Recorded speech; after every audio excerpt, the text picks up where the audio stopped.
We are relaunching Angelus, a very old Swiss brand from Le Locle, founded in 1891, which is still famous today because it provided movement also to still existing brands like Panerai. But it is especially known today, still known today, because it was always very innovative. It was created a unique chronograph, so it was a chronograph manufacturer. It was an 8-day movement manufacturer. And it was also a minute repeater manufacturer. So what's very important about Angelus in the history, it was always a very innovative brand. So when we decided to relaunch it, so we bought a brand and we said we have to do new products, it was very important for us not to come with something which looks or could be taken as a re-edition, and to take famous model like the Chronodito, which was the first chronograph with date ever done by Angelus, so a very famous model still today. But to really show that Angelus comes back to stay innovative as it has always been. So basically we took the story where it ended. It ended in the 70s. So we said, let's do a watch which takes clues from the 70s, but shows that a mechanical watch can survive against the crisis, the quartz crisis. So what we did a watch in a very 70s design, but combining most traditional complication watchmaking, which is a tourbillon, which in this watch we did very, very traditional with huge cage of 16.5 millimeters with a huge screw balance and a Breguet overcoil. So really in the old pocket watch tradition, even with 18,000 beats, or a very low beating tourbillon.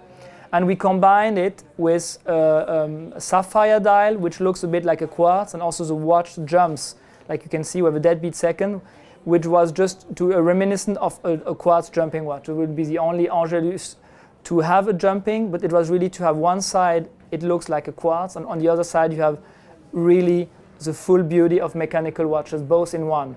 So the full watch was conceived to be like a vitrine, meaning when you wear it, you have the tourbillon turning here on your wrist, while the hour and minutes and seconds can be hidden by your clothes. So the watch has 7 sapphires. So basically you can look at it from all angles and you can see the tourbillon with a very complex curved sapphire over here, which took us several years to develop.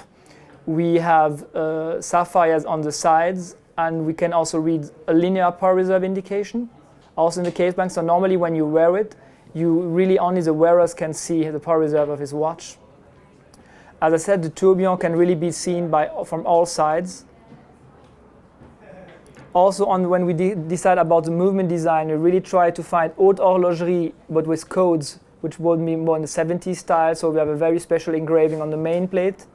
We also combined German silver, which is very traditional, with titanium bridges. So we really try to create a link between the history of Angelus, because it's also inspired by traveling clocks, meaning you have separate displays and separate windows, each window for different displays. It's a typical concept of traveling clocks, and really mixing it up and making a product which is more about 70s and 60s design, how we dream it today, but which never exists.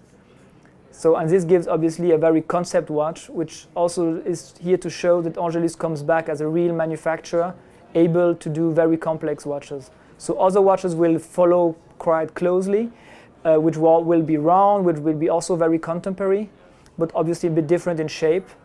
But as a starting point, we really wanted to make something unique and not seen before. And that's the U10 Tourbillon Lumière. So this is a traditional tourbillon. The only difference is that it's flying and it is driven by the outside of the cage. So normally a tourbillon is driven by a little pinion on the back in the center, and we drive it from the outside. So there's just a little wheel coming out of the movement and driving it over here, but you just almost not see it.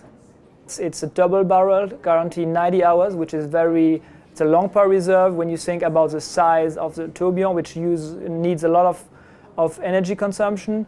In the center, you see also the deadbeat second mechanism working.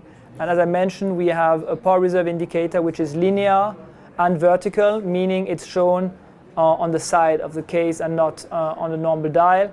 And what's also very unique is all the sapphires on the case are chamfered and coming out of the case.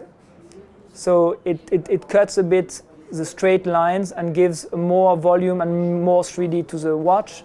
And to finish, also something unique not seen before in watchmaking is we have a concave sapphire crystal dial, which is fumé. So the dial is actual sapphire with white printing for the hour and minute markers, and little holes are drilled in for luminova.